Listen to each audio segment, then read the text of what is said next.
Okay, let's take a look at the rules for naming the 4 different types of compounds. So the first type of compound that we need to know the nomenclature for is the ionic compound. Ionic compounds are formed between metals and nonmetals, and this is how you name them. First, you're going to start with the name of the metal, and let's just write an example here, NaI. So in step A, we're going to write the name of the metal. Na is sodium. Easy. Part B says to name the nonmetal. I is iodine. And then in part C, we're going to remove the suffix and add IDE, just like we did when we were naming anions. So I'm going to take off through the first vowel and add IDE. So iodine becomes iodide. And then you're going to combine these two words to form the name of my compound, sodium iodide. These are two separate words, although it's one name.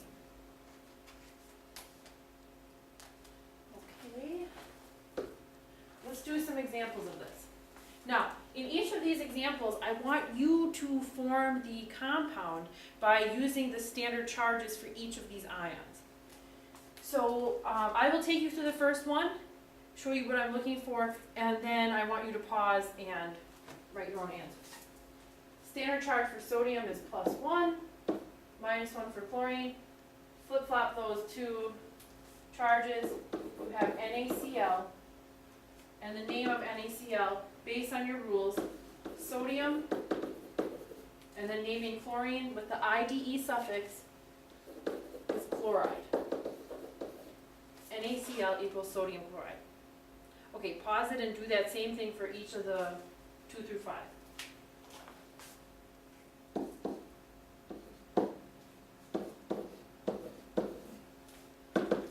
K2S, K is potassium, S is sulfide.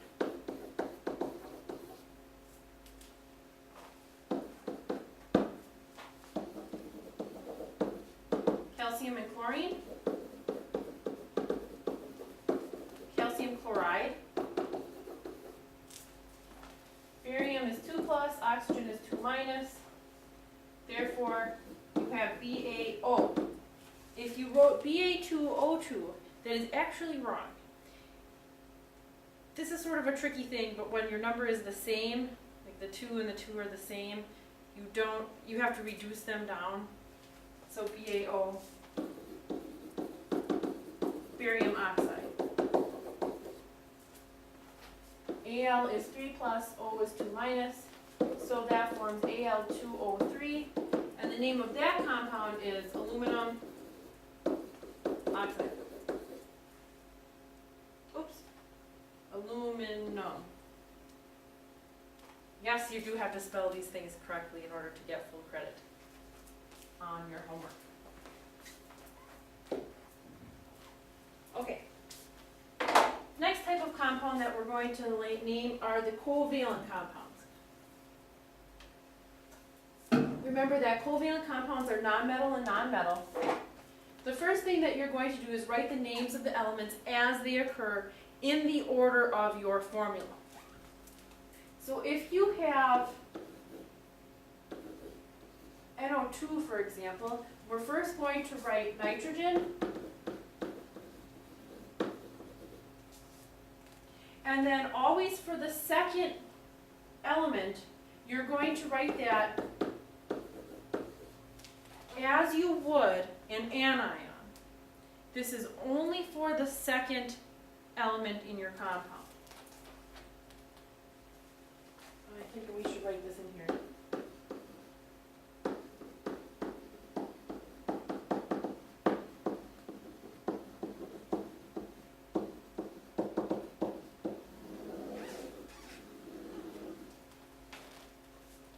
Okay, now part B is to add the appropriate prefixes. So what you're going to do is you're going to take a look at your compound formula and you're going to find whatever number is after the nitrogen. That's what's going to correspond to your prefix here in part B. So here there's a 1 here because that's what's understood or implied. one goes with mono. The exception to this rule here is that the first element never uses mono. So if you have a 1 there, you always leave off the mono, but only for that first element. That's why I put these lovely stars here, because this is a major, major exception. Okay, so then for oxygen though, there's a 2 there, so we have to use the prefix di. So then our name would be nitrogen dioxide. Here are a couple of examples of this, the exception to the rule. Here you have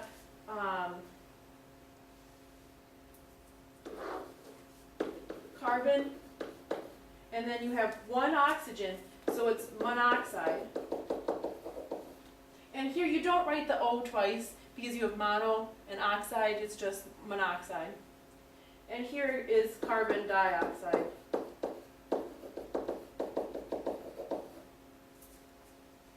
And that also follows the same convention for naming.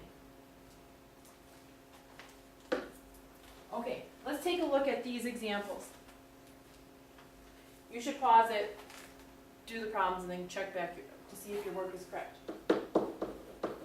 Here we have carbon. It's the first element. There's a 1 there, so we leave off the mono. 4 is tetra, carbon tetrachloride. Again, there's a 1 there, so we don't write mono. So this is nitrogen monoxide. SO2 is sulfur dioxide. Si is silicone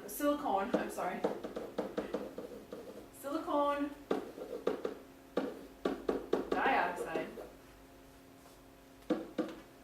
Silicone, the element, does not have an E at the end. And here we have nitrogen, 3 is trifluoride. Now, be careful about your spelling of fluoride. Go and check to make sure that you spelled it properly. A lot of people want to spell it like this,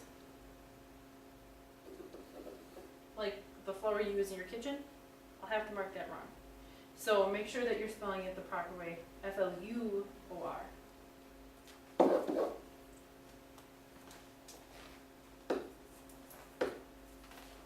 Okay, the next type of compound are those containing those polyatomic ions. Okay, so let's take a look at an example. Let's do barium BaOH2.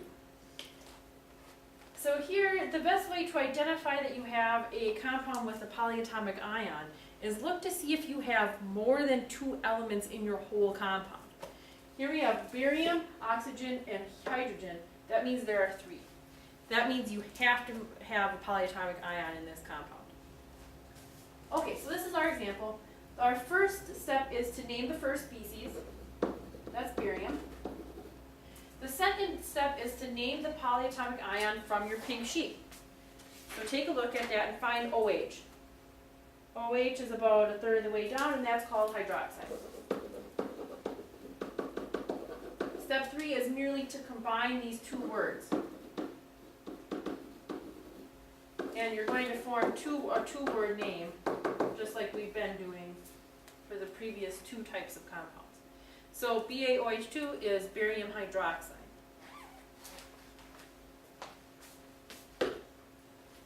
Okay, take a minute and work on these examples.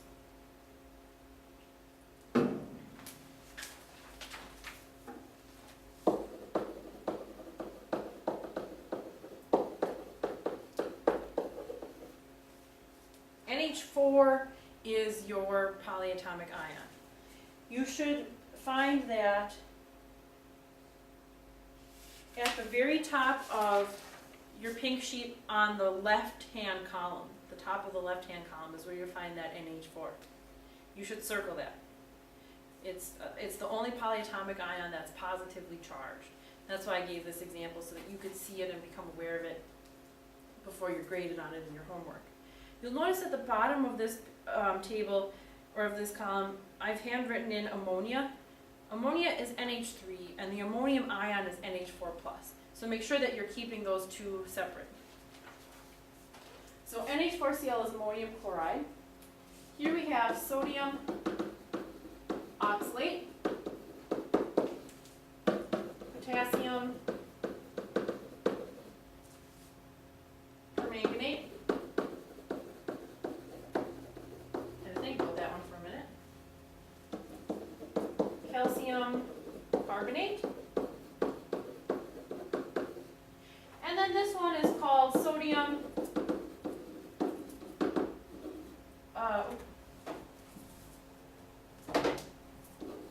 bicarbonate,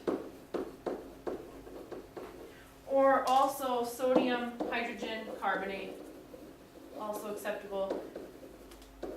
Bicarbonate is what is most commonly used. Sodium bicarbonate is baking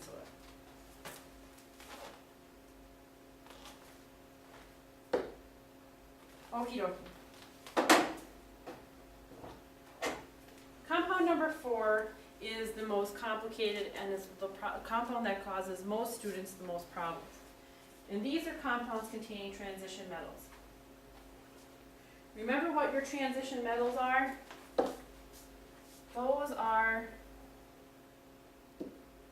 the metals in this group here, in this section of the periodic table.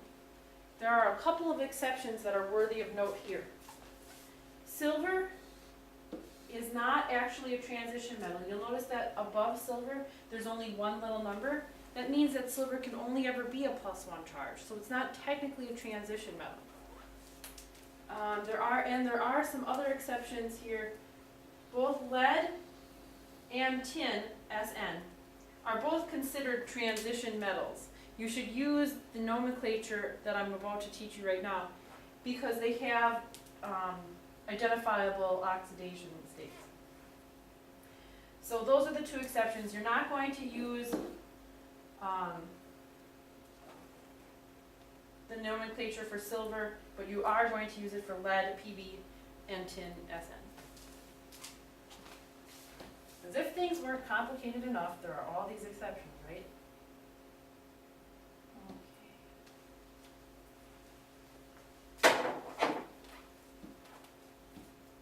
Okay. So, compounds containing transition metals.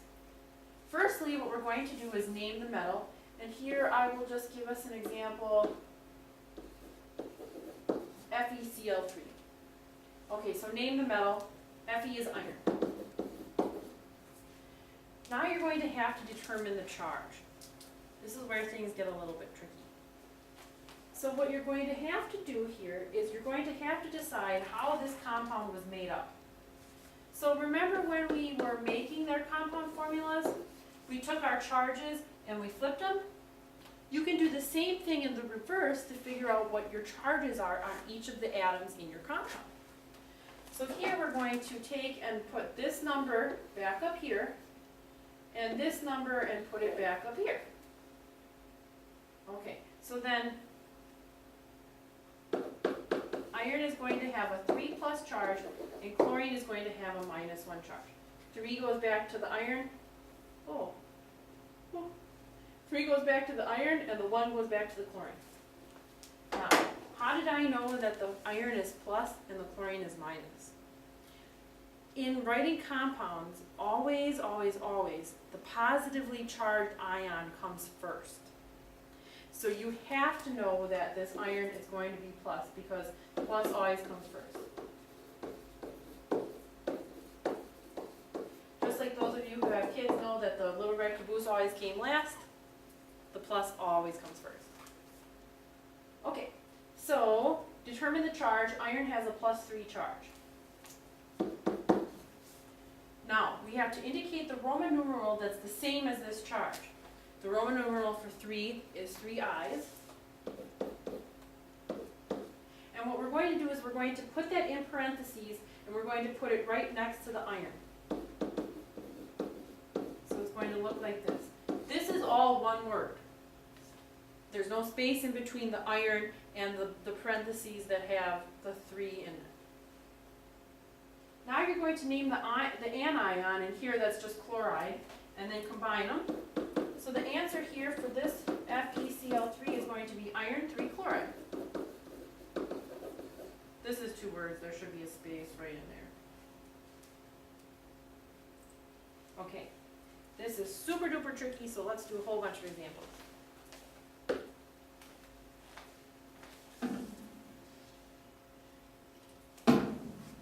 Okay, name the metal, figure out its charge, 2 plus, have to put a 2 here, and then nitrate. You can find that on your pink sheet. Here we have iron, 3, sulfate, also on your pink sheet. And now you should pause the video and do these examples, and then come back and check to make sure you've done it right.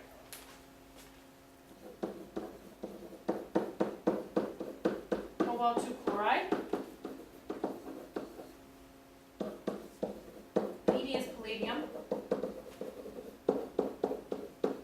Palladium is a metal a lot like platinum. My husband's wedding band is made of palladium. It's about 30 times rarer than platinum. I is iodide. And Ag, remember that silver is technically not a transition metal, so you should write it silver chloride. Now, as you'll see when you look at the forum for the homework 2 discussion posting, I put a phony question on there just to show you kind of how you should ask a question. How I like questions to be asked. If you wrote this, it wouldn't technically be wrong because you're doing the right thing, but you don't need to write the Roman numeral because it's not actually a transition metal. Okay. More examples.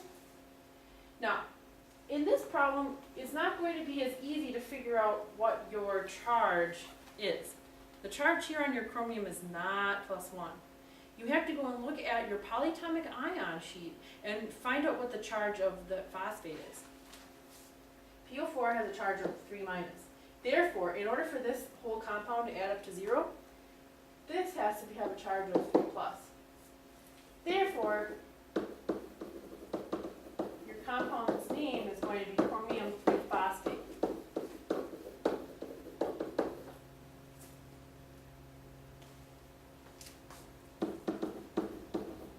How do you know to do that? Experience. And that is why I assign a lot of homework problems. It's not because I don't like you and I want you to do a lot of homework. It's because it's the only way to get good at these concepts is to practice. Iron 3 hydroxide. And I know how much work your homework is because all of these are new assessments that I haven't given before, so I have to write the keys for them. So that means I have to do the homework too. So I know that it's not overly burdensome. Cadmium, there has a 2+ charge, so it's cadmium 2 chloride. And then here this nickel has a 2+ charge because this sulfate is 2-. Therefore we have nickel 2 sulfate. If that's confusing to you, go back and look at that lecture again, or review the lecture part where we're talking about this, and try to resolve these problems.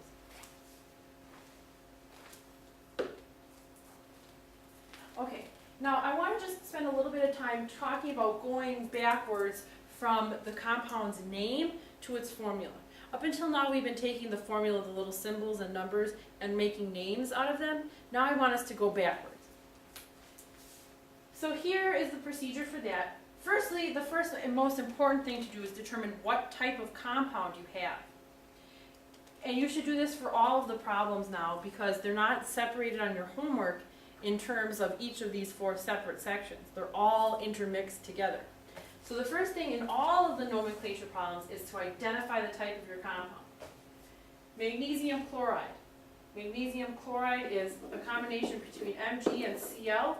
Therefore, this is just an ionic compound. Ionic covalent, polyatomic, ion, and transition metal. Okay, write the elements, Mg and Cl, write their charges, and now, in order to write the charges, you're going to have to do one of three things. You're going to have to use their group numbers, you're going to have to use the polyatomic ion sheet, or you're going to have to do a little bit of math. These two things are easy because they have standard charges based on the periodic table. Mg 2 plus, Cl minus, and here's where we're going to flip these numbers. So we're going to have Mg as Cl2.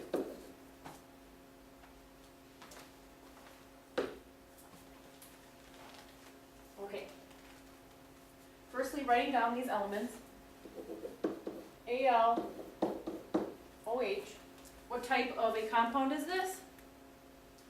Polyatomic ion. So write down your charges. Aluminum from the periodic table is 3 plus, and hydroxide from the pink sheet is minus. So your compound for this should be Al, OH3. Okay, pause it and do these.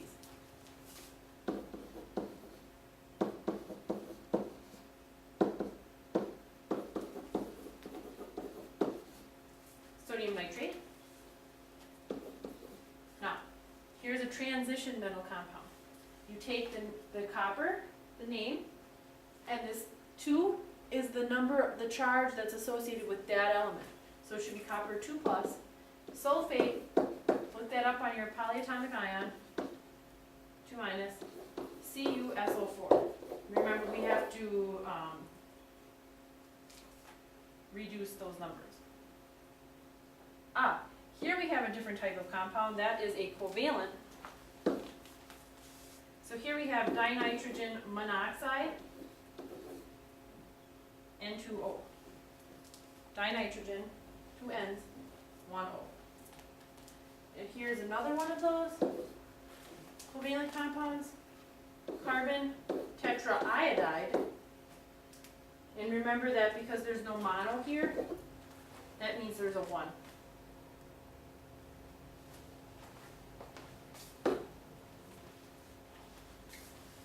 One more set of examples.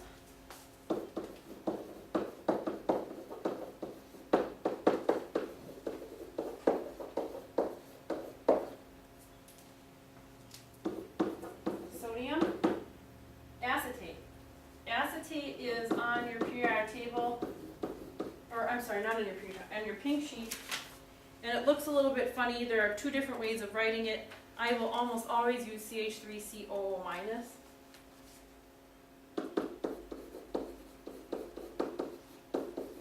Acetate is the ion of like acetic acid, which is vinegar. It's an organic acid, which is why it looks crazy. Okay, cadmium is Cd. This 2 means that it's 2 plus.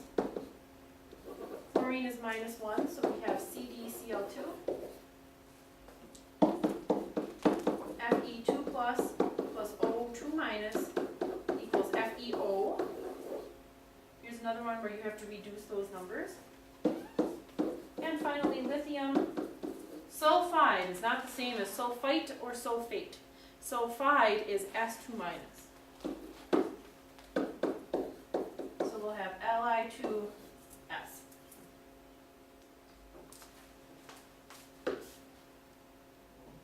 And I think that is, yep, that's all we have for today. Now, by the time you view this, you probably have noticed that on your Joule, it'll show that the quiz has been extended. The due date of the quiz has been extended. So if you can get those to me, can you have them uploaded please by tomorrow at 11 p.m. That's how long the quiz uploading will allow you to post stuff. So if you can just have that done by tomorrow night, Friday, at 11 p.m., that'll be fine for me. I'm not going to grade them tonight anyway, so it's okay for you to hand those in. I think I might do that into perpetuity, so you'll have just a little bit more time to get those quizzes done. If you have any questions, please email or give me a buzz on my phone, and we will see you next week for week 2.